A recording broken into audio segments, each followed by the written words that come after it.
Assalamualaikum warahmatullahi wabarakatuh. Perkenalkan, kami dari kelompok 5 yang beranggotakan Novi Purwati, Fauzia Maharani, dan Sindia Menda Putri. Kita akan membahas mengenai tumbuhan C3, C4, dan CAM. Nah, sebelum memasuki materi, kita pasti sudah mengetahui bahwa tumbuhan pasti melakukan fotosintesis. Nah, fotosintesis pada tumbuhan ternyata memiliki variasi. Yang biasa kita tahu dan kita kenal yaitu tumbuhan C3, C4, dan CAM. Tumbuhan atau tanaman C3 yaitu tumbuhan yang mendominasi sebagian besar di bumi atau sekitar 85% dengan melakukan fotosintesis secara standar. Pada saat siklus Kelvin, senyawa pertama yang melakukan fiksasi CO2 adalah fosfogliserat dengan bantuan enzim Rubisco sehingga lintasan tersebut dinamakan C3. Tumbuhan ini tidak memiliki adaptasi fotosintesis untuk mengurangi laju fotorespirasi. Nah, contoh dari tanaman C3 yaitu mangga, padi, gandum, kedelai, dan lain-lain.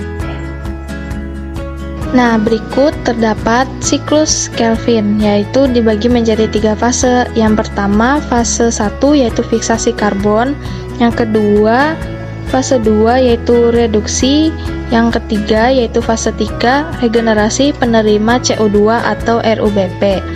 Pada fase 1, siklus Kelvin menggabungkan setiap molekul CO2 satu persatu dengan cara melekatkannya ke gula berkarbon 5 yang bernama ribulosa bisfosfat, yang kita singkat RUBP.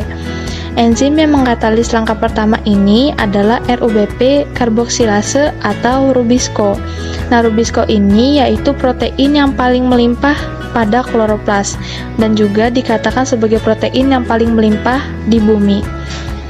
Nah, produk reaksi pada yang pertama yaitu intermediat berkarbon 6 yang sedemikian tidak stabil sehingga segera pecah menjadi 2 pembentuk 2 molekul 3 fosfogliserat.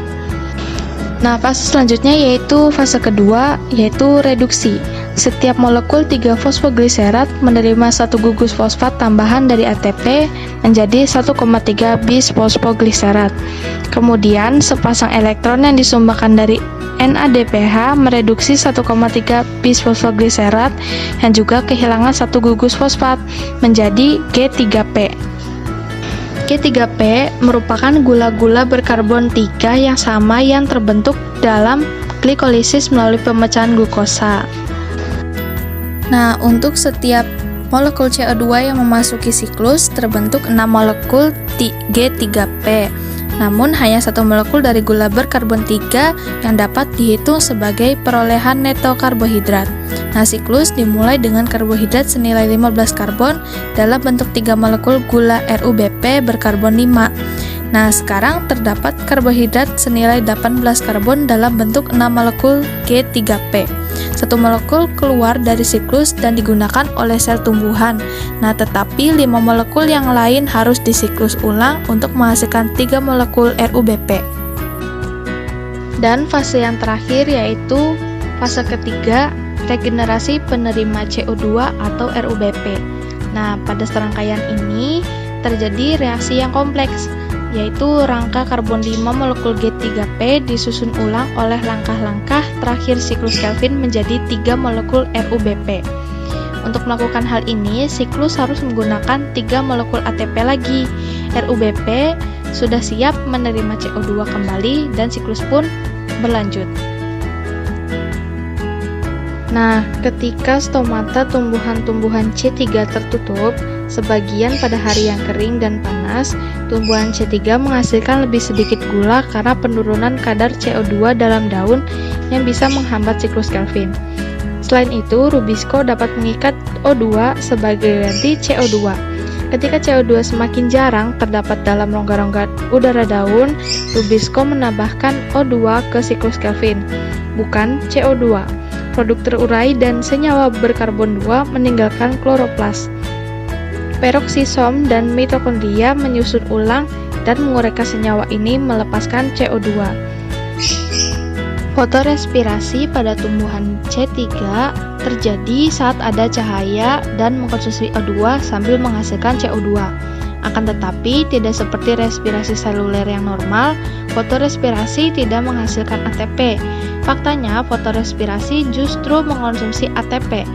Tidak seperti fotosintesis, fotorespirasi juga tidak menghasilkan gula. Nah, faktanya ini fotorespirasi bahkan menurunkan keluaran fotosintesis karena mengambil materi organik dari siklus Kelvin dan melepaskan CO2 yang seharusnya difiksasi.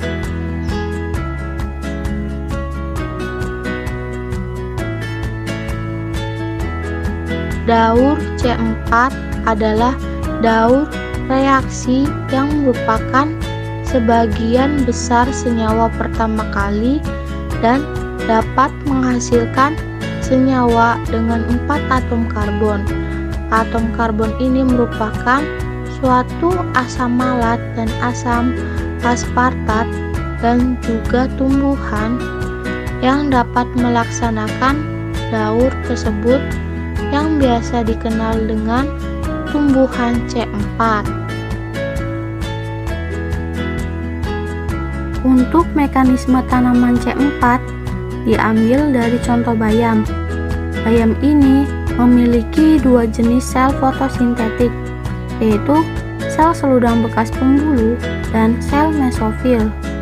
Terhadap sel seludang bekas pembuluh disusun menjadi sebuah kemasan yang sangat padat di sekitar bekas pembuluh. Kemudian, terhadap siklus Kelvin terbatas pada kloroplas seludang bekas pembuluh. Akan tetapi, pada siklus ini didahului oleh masuknya CO2 ke dalam senyawa organik dalam mesofil. Langkah yang dilakukan pertama yaitu penambahan CO2 pada fosfoenol piruvat dalam membentuk produk karbon 4 yaitu oksaloasetat. Enzim PEP karbosilase ini menambahkan sebuah CO2 pada PEP. Dibandingkan dengan Rubisco, PEP karbosilase memiliki afinitas yang jauh lebih tinggi terhadap CO2. Oleh karena itu, PEP karbosilase ini mampu memfiksasi O2 secara efisien ketika Rubisco tidak mampu melaksanakannya, yakni ketika hari panas dan kering dan stomata tersebut nantinya tertutup sebagian, dapat menyebabkan konsentrasi CO2 meningkat. Kemudian CO2 difiksasi, sel mesofil akan mengirim keluar produk karbon 4 ke sel seludang bekas pembuluh melalui plasmodesma.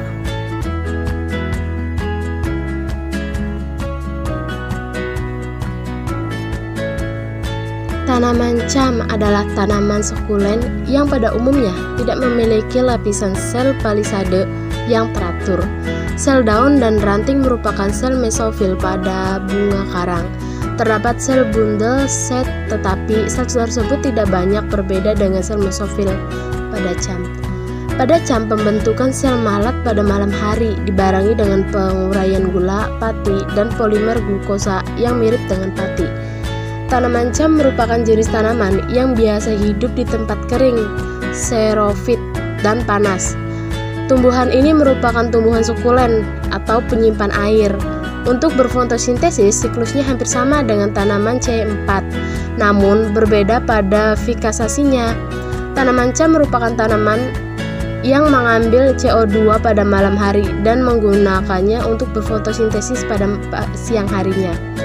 Tumbuhan cam yang dapat mudah ditemukan adalah nanas, kaktus, dan bunga lili. Karakteristik tanaman cam. Tanaman cam merupakan golongan tanaman yang memiliki daun yang berdaging. Karakteristik tanaman ini sendiri yaitu melakukan pembukaan stomata pada malam hari untuk menekan adanya transpirasi yang berlebih pada siang harinya. Pembukaan stomata pada malam hari ini berdampak pada waktu difusi CO2 yang hanya bisa dilakukan pada malam hari juga berperan terhadap fotosintesis yang dilakukan tanaman ini. Tumbuhan cam juga mampu hidup pada suhu tinggi seperti 35 derajat hingga 50 derajat Celcius. Biasanya pada tempat lingkungan gurun. Kemudian tanaman cam adalah tumbuhan sekulen yang pada umumnya tidak memiliki lapisan sel palisade yang teratur. Sel daun dan ranting merupakan sel mesofil bunga karang. Terdapat sel blunset, tetapi sel tersebut tidak banyak berbeda dengan sel mesofil. Pada tanaman cam, pembentukan asam malat pada malam hari dibarengi dengan penguraian gula pati atau polimer glukosa yang mirip dengan pati. Proses fotosintesis pada tanaman cam dasarnya merupakan kombinasi antara fotosintesis tanaman C3 dengan fotosintesis tanaman C4. Tanaman cam sendiri merupakan golongan tanaman yang memiliki daun berdaging. Karakteristik fisiologi tanaman cam adalah melakukan pembukaan stomata pada malam hari dan menekan adanya transpirasi yang berlebihan pada siang hari. Pembukaan stomata pada malam hari ini berdampak pada waktu difusi CO2 yang hanya bisa dilakukan pada malam hari. Juga berpengaruh terhadap fotosintesis yang dilakukan oleh tanaman jenis cam ini. Pada malam hari, pati-pati diurai dalam respirasi glikolisis menjadi PEP. PEP yang dibentuk ini kemudian menangkap CO2 dari udara dan mengubah CO2 tersebut menjadi asam oksaloasetat malat, dehidrogenase, dan produksi NADH. Malat yang terbentuk kemudian disimpan dalam bentuk asam malat di dalam vakuola. Dan pada siang hari, malat diangut keluar dari vakuola untuk dekarbosilasi menjadi CO2 dan priufat.